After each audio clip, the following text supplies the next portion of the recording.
이 본문으로 성찬 설교를 한번 했습니다. 그때는 세 가지를 우리가 배웠습니다. 첫째는 이 성찬 예식은 주님께서 제정하신 것이다. 그래도 반드시 우리는 행해야 한다. 두 번째는 기념하라는 것이 무슨 뜻인가? 잊지 말고 기억하자. 이것이고, 세 번째는 오실 때까지 이것을 행하여 복음을 전하는 것, 선포하라. 이렇게 말씀을 드렸습니다. 오늘은 그 중에서 기념하라. 우리는 뭘 기억해야 할 것인가? 성찬을 통해서 그것을 배우려고 합니다. 바로 고린도서 10장에 16절에 보면 이렇게 써 있습니다. 우리가 축복하는 바 축복의 잔은 그리스도의 피에 참여함이 아니며 우리가 떼는 떡은 그리스도의 몸에 참여함이 아니냐. 바울은 이렇게 쓰고 있습니다. 자, 축복의 잔은 그리스도의 피에 참여하는 것이고, 그리고 떼는 떡은 그리스도의 몸에 참여하는 것이다. 그렇기 때문에 우리는 성례식을, 성찬식을 통해서 그리스도와 하나가 됩니다. 이것을 늘 잊지 말아야 합니다. 전체로 성찬 예식을 통해서는 두 가지를 크게 우리는 늘 기억해야 합니다. 그 첫째가 우리의 믿음과 사랑이고, 두 번째는 우리가 이걸 행하여 어떤 신앙 고백을 하며 살고 있느냐, 이걸 늘 잊지 말아야 합니다. 자, 오늘은 24절, 25절 두 절에 보니까, 자, 축사하시고 때에 이르시되 이것은 너희를 위한 내 몸이니 이것을 행하여 나를 기념하라 하시고, 그 다음에는 잔도 주시면서 이것도 기념하라 이렇게 말씀하셨습니다. 이것은 다른 말로 말하면은 뭘 잊지 말고 기억할 것인가? 우리를 위해서 우리 주님께서는 목숨을 내놓으셨던 것입니다. 죽으심을 잊지 말고 기억해야 합니다. 몸이 그리고 피가, 주님께서는 십자가 지식에서 모진 고난을 받으셨습니다. 로마 군병들이 휘두르는 채찍에 온 몸이 찢겨 떨어져 나갔습니다. 로마 당국시대 때 채찍은 채찍 끝에 쇠가 달려갖고 바늘이 돋쳐있는, 가시가 돋쳐있는 그걸 가지고 채찍질하면은 그 채찍이 그냥 살을 뚫고 나가고, 이런 모진 고난을 다 받으셨습니다. 즉 우리를 구원하시기 위해서 몸을 찢기셨습니다. 그리고 십자가에서 물과 피를 다 쏟으셨습니다. 그리고 운명하셨습니다. 성경은 이것이 우리를 구원하시기 위한 유일한 길이다 이렇게 말하고 있습니다. 자, 그렇기 때문에 우리는 죽으심은 곧 십자가를 연상하는데, 역사 가운데, 세계사 가운데 사형제도 중에서 가장 잔인한 사형제도가 십자가형이랍니다. 그런 아주 가장 잔혹하고 잔인한 십자가형을 당하신 것은 바로 우리들을 구원하시기 위한 것입니다. 그렇기 때문에 성찬은 죽으심을 기억하는 일, 이것입니다. 예수님께서 왜 십자가 지시고 죽으셨는가? 다른 것 없어요. 저와 여러분들을 위해서, 저와 여러분들을 구원하시고 살리기 위해서, 하나님의 자녀를 만드시기 위해서 그러신 것입니다. 자, 우리가 그리스도에 대한 순종, 즉 이것을 주님께서는 철저하게 십자가 지시는 것은 순종하셨습니다. 그래서 뭘 순종하셨는가 알려면은 사도 바울이 쓴 빌립보서 2장 5절부터 8절에 보면은 이랬습니다. 너희 안에 이 마음을 품으라. 곧 그리스도 예수의 마음이니 그는 근본 하나님의 본체시나 하나님과 동등됨을 취할 것으로 여기지 아니하시고 오히려 자기를 비워 종의 형체를 가지사 사람들과 같이 되셨고 사람의 모양으로 나타나서 자기를 낮추시고 죽기까지 복종하셨으니 그 십자가에 죽으심이라 이랬습니다. 자, 모진 고난, 고통, 가장 잔인한 형틀에 달려서 그래도 예수님께서는 6시간 만에 운명하셨지만 건장한 사람들은 며칠씩 달려있다 그럽니다. 교회에서 보면은 십자가형을 해놓고서 그것을 또 불에 태워서 횃불처럼 사용하게 됐다, 이렇게 얘기하고 있는데, 주님께서는 다리를 꺾기 전에 먼저 운명하셨습니다. 성경에 이르기를 다리가 꺾여지지 않도록 시편에서 말했듯이 그렇게 해서 운명하셨습니다. 자, 이것은 하나님 말씀에 철저하게 순종하신 행위입니다. 자, 이런 걸 볼 때에 우리는 그럼 예수님께서 겟세마네 기도에서 이 잔을 내게서 거두어가십시오, 그렇게 하셨을까? 그것은 인간적인 고통이 얼마나 극심한가를 표현하고 있는 그런 장면입니다. 자, 예수님께서는 무엇 때문에 이렇게 순종하셨는가? 첫째가 우리를 향한 사랑 때문입니다. 우리를 사랑하셨기에. 갈라디아서 2장 20절에 이제 내가 육체 가운데 사는 것은 나를 사랑하사 나를 위하여 자기 자신을 버리신 하나님의 아들을 믿는 믿음 안에서 사는 것이라. 바울은 그렇게 고백하고 있습니다. 우리를 사랑하셔서 우리를 위해서 자기 자신을 버리셨다. 즉 예수님께서 하나님 말씀에 순종하신 것은 우리를 사랑하심 때문입니다. 이 사랑은 지금도 변함이 없습니다. 그렇지만 우리는 왜 그것을 못 깨달을까요? 우리가 주님의 손을 놓기 때문에 그래요. 우리가 내 생각으로 하려는 그런 삐뚤어진 마음, 그리고 세상을 향하려는 이런 것 때문에 사랑을 못 깨닫지, 주님께서는 늘 그 사랑은 변함이 없습니다. 그래서 성찬 예식을 통해서 그 주님과 하나가 된다, 이런 믿음으로 맞이하시기 바랍니다. 또 요한계시록 1장 5절 6절에 보니까 우리를 사랑하사 우리를 그의 피로 우리 죄에서 우리를 해방하시고 그의 하나님 아버지를 위하여 우리를 나라와 재상으로 삼으신 그에게 영광과 능력이 세세토록 있기를 원하노라. 아멘. 이게 사도 요한은 적고 있습니다. 즉 주님께서 받으신 모든 고난, 십자가 죽으심은 우리를 향한 사랑 때문이다, 이것입니다. 그래서 우리는 주님께서 죽기까지 사랑하신 이것, 그래서 사도 바울은 로마서에서 하나님께서 우리에 대한 사랑을 십자가에서 확증하셨다, 이렇게 쓰고 있습니다. 즉 예수님을 통해서, 십자가를 통해서 사랑하신 것. 자, 그렇기 때문에 성찬을 참여하면서 우리는 깨닫는 것은 주님의 나를 사랑하셔서 이 모든 것을 다 당하시고 죽으셨습니다. 이걸 잊지 말자, 이것입니다. 기억하고 기념하라. 그러게서 쯔빙길 같은 목회자는 그냥 단순히 기념설이다, 기념하는 것이다, 이렇게 해서 기념설을 얘기했습니다. 로마 캐토릭에서는 화채설을 주장했고 루터교에서는 공제설을 주장했고, 그래 쯔빙길은 기념설을 주장했습니다. 그렇지만 우리 개혁교에서는 영적 기념설, 이것입니다. 영적으로 잊지 말고 기억하자, 이것입니다.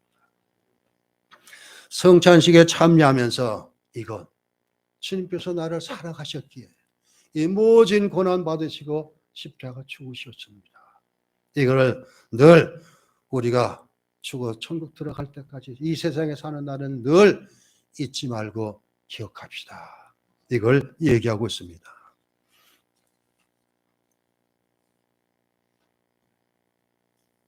만약 십자가와 부활 사건이 없었다면 기독교는 세상의 다른 종교와 다를 바가 없습니다. 세상의 종교들은 전부 사람이 구원해서 만들어낸 것이지만 우리가 믿는 기독교는 하나님께서 주신 종교입니다. 그렇기 때문에 하나님께서는 그 모든 일을 성경에 일일이 다 기록해 놓으셔서 성경이 하나님의 행하신 일, 예수께서 왜 이 땅에 오셨나, 이 모든 것, 이것도 바로 사랑 때문이다. 하나님께서 우리를 사랑하시고 그 사랑 때문에 예수님은 십자가 내주시고 이런 것.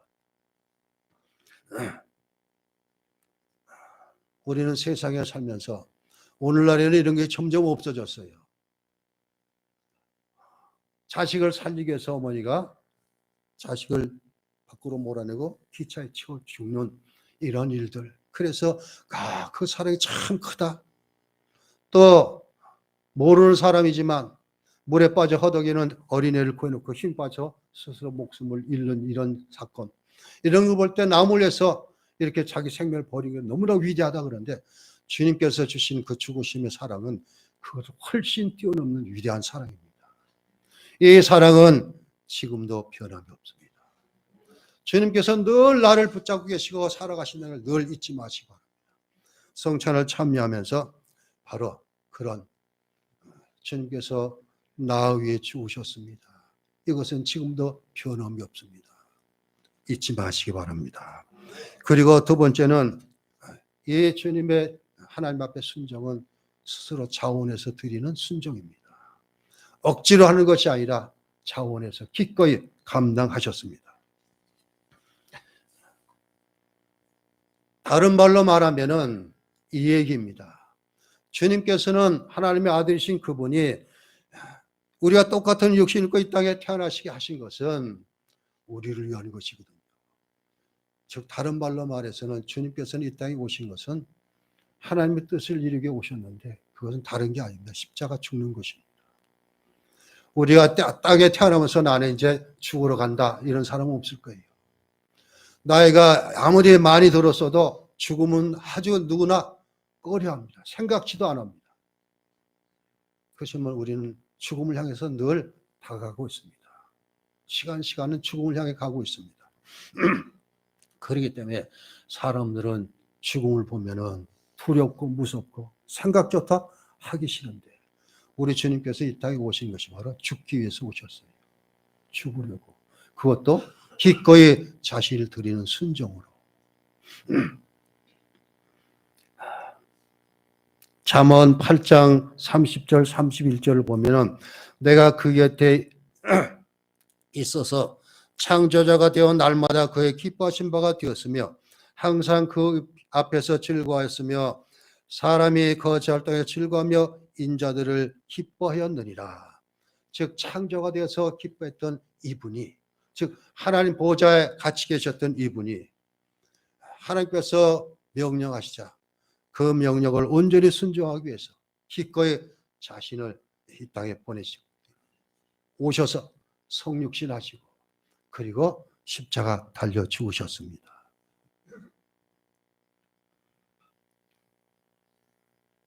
시편 40편 6절에서 8절 주께서 내 귀를 통하여 들려주시기를 제사와 예물을 기뻐하지 아니하시며 번제와 속죄제를 요구하지 아니하신다 하신지라. 그때 내가 말하기를 내가 왔나이다. 나를 가리켜 기록한 것이 두루마리 책에 있나이다. 나의 하나님이여 내가 죄의 뜻 행하기를 즐기오니 죄의 법이 나의 심중에 있나이다 하였나이다. 죄의 뜻을 행하기 위해서 시편 기자는 이렇게 적어놓고서 메시아를 바라보도록 그렇게 말해주고 있습니다. 우리 주님께서는 기꺼이 자원해서 일을 감당하셨습니다. 뭐 때문에요? 저와 여러분 때문입니다. 우리는 대부분 나 이런 생각을 하고 그냥 묶어서 함께 얘기를 하고 있는데 반드시 하나님과의 관계는 1:1 관계입니다. 나와 하나님 관계. 우리와 하나님이 되지만 한 사람 한 사람 개인 신앙은 나와 하나님 관계, 나와 주님의 관계가 어떠한가. 그래서 사도 바울은 또 히브리서 10장 10절에 이렇게 얘기를 하고 있습니다. 이 뜻을 따라 예수 그리스도의 몸을 단번에 들이심으로 말미암아 우리가 거룩함을 얻었노라. 예수님의 죽으심은 우리의 모든 것을 다 바꾸어 나왔습니다. 지난 날에는 우리가 내 생각대로 세상을 바라보면서 교만해서 욕심 가지고 이렇게 살았습니다. 창세기 3장에 아담 하와가 범죄 타락한 사건은 바로 그것입니다. 욕심과 교만 때문에 이렇게 됐는데 이 욕심과 교만은 지금도 변함없이 인간 속에 늘 틀고 있습니다. 이 속에. 이것이 모든 죄의 근원이 되고 있습니다. 그렇기 때문에 우리는 주님께서 스스로 자신을 기꺼이 드려 순종하신 것 같이 이것을 잊지 않고 우리도 늘 겸손해서 내게 주신 것 만족하며 살겠습니다. 이런 믿음으로 살아가시는 저와 여러분 되시기 바랍니다. 구약에서의 모든 제사, 특히 번제는 예수 그리스도를 예표하고 있습니다.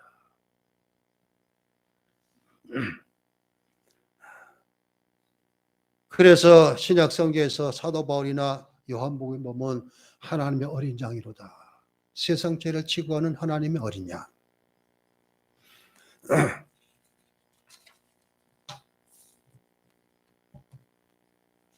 이렇게 기꺼이 순종한 예수님은 또 어떻게 순종했는데 철저히 온전히 완전하게 순종하셨습니다. 성경은 우리 주님의 죽으심에 대해서 말할 때 그리스도께서 하나님 아버지가 맡기신 사역에 얼마나 철저하게 완전하게 순종하셨는지를 기억하라 이것입니다. 하나님께서 예수께서 맡기신 그 사역을 얼마나 완전하게 철저히 완수하셨는가 이걸 잊지 말자 이것입니다. 즉 우리가 인간적인 인본적인 생각을 보면 아버지가 아들을 죽는데 내몰고 그것이 내 뜻이다 생각할 수도 없는 일인데 하나님이 이 일을 행하셨습니다. 우리를 위해서.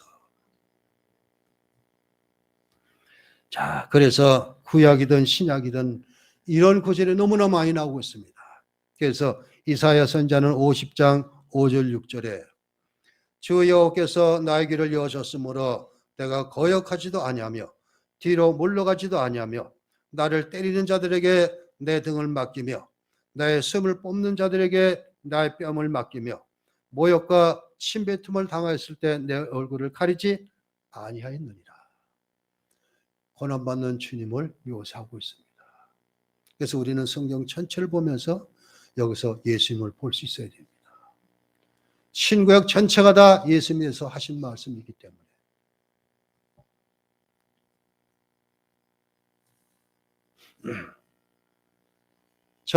조금 전에 말씀드렸지만 그런 예수님께서 왜 겟세마네 기도에서 그렇게 기도하셨을까? 내 아버지여, 만일 할만하시거든 이 잔을 내게서 지나가게 없어서 세 번에 거듭해서 이 기도를 하셨습니다. 그래서 주님께서도 하나님께 이런 기도를 하셨다는 것은 무슨 의미가 있지 않느냐 이렇게들 얘기할 수 있는데 그 다음에 주님께서 하신 말씀을 통해서는 바로 해석이 됩니다. 내 아버지여, 나의 뜻대로 나의 원대로 마시고 내 아버지의 원대로 되기를 원하나이다. 그러면서 뭐라 그랬습니까? 내가 지금도 12군데나 더 되는 천군 천사를 사용할지 없을 줄 알게 아느냐? 이렇게 말하고 있습니다. 자, 주님께서는 하나님 말씀에 철저하게 완전하게 순종하셨습니다. 이것이 십자가의 죽으심입니다. 그랬더니 빌립보서 2장 뒤에는 뭐라고 사도 바울은 적고 있어요? 하나님 그를 높이사 모든 사람 앞에 뛰어나게 하시고 만물이 다 그 발 아래 무릎 꿇게 하셨다. 이렇게 적고 있습니다. 아버지의 뜻에 전적으로 복종하셨고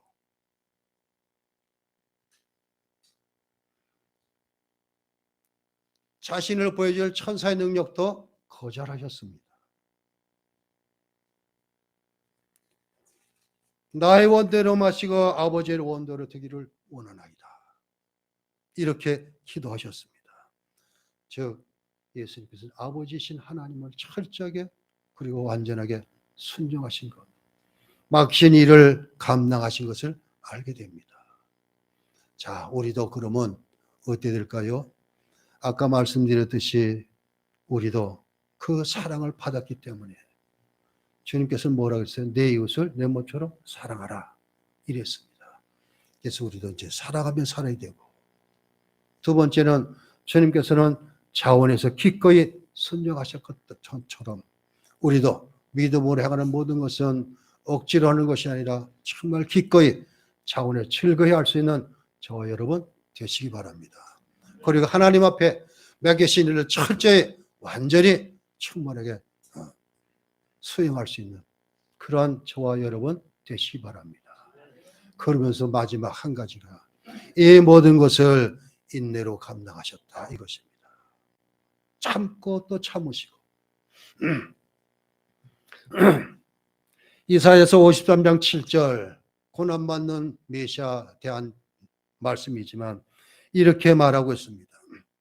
그가 곤욕을 당하여 괴로울 때에도 그 입을 열지 아니하였으며 마치 도수하러 끌려가는 어린 양과 털 깎는 자 앞에 잠잠한 양같이 그 입을 열지 아니하였도다. 그냥 참고 인내함으로써 이를 모두 감당하셨습니다. 그러기 때문에 우리도 마찬가지입니다. 우리에게 신앙생활은 참고 견디는 일입니다. 끝까지 인내하시는. 그래서 마지막까지 인내하는 자가 이긴다. 성경은 그렇게 말해주고 있습니다. 베드로전서 2장 23절에 베드로는 욕을 당하시되 맞대어 욕하지 아니하시고 고난을 당하시되 위협하지 아니하시고 오직 공의로 심판하신 이에게 부탁하시며 베드로는 이렇게 또 적고 있습니다. 히브리서 12장 2절에도 이렇게 적고 있습니다. 그는 그 앞에 있는 기쁨을 위하여 십자가를 참으사 부끄러움을 개의치 아니하더니 하나님 보좌 우편에 앉으셨느니라 기록하고 있습니다. 이제 우리가 왜 성찬식에 대하고 참석해야 되는가? 바로 이것입니다. 주님께서 하나님 앞에 순종하신 그 순종인데 어떤 순종이 우리를 향하신 사랑의 순종이었었다. 그걸 하나님의 일을 감당하기 위해서 자신을 기꺼이 드리는 자원하는 순종이었었고 그 하나님께서 맡기신 일을 철저하게 완전하게 다 감당하신 그 순종이었고 그리고 이것을 끝까지 인내하신 인내로 감당하셨습니다. 무엇 때문에요? 죄 가운데 있는 우리들을 위해서 죄 때문에 멸망받아 지옥에 마땅히 갈 수 없는 우리들을 구원하시기 위해서 그리고 하나님의 자녀를 삼아주시기 위해서 그리고 천국에서 함께 살게 하기 위해서 이를 감당하셨습니다. 이제 성찬식을 행할 때 이런 믿음으로 맞는 저와 여러분 되시기 바랍니다. 기도합니다. 하나님 감사합니다. 다음 주 맥주 감사 절기를 앞에 놓고 성찬 예배로 하나님께 예배하고 이 성찬을 통해서 그리스도와 하나가 되는 연합을 깨닫게 하심을 감사합니다. 우리가 이 성찬을 받을 때에 우리를 향한 그리스도의 사랑을 알게 해주시고 그리스도께서 차원에서 기꺼이 순종하신 것을 배우게 해주시고 하나님께서 맡기신 일을 철저하게 완수할 수 있는 이것도 배우면서 이것을 끝까지 인내하면서 감당할 수 있는 우리들 다 되게 해 주옵소서. 예수 그리스도 이름으로 기도하옵나이다. 아멘.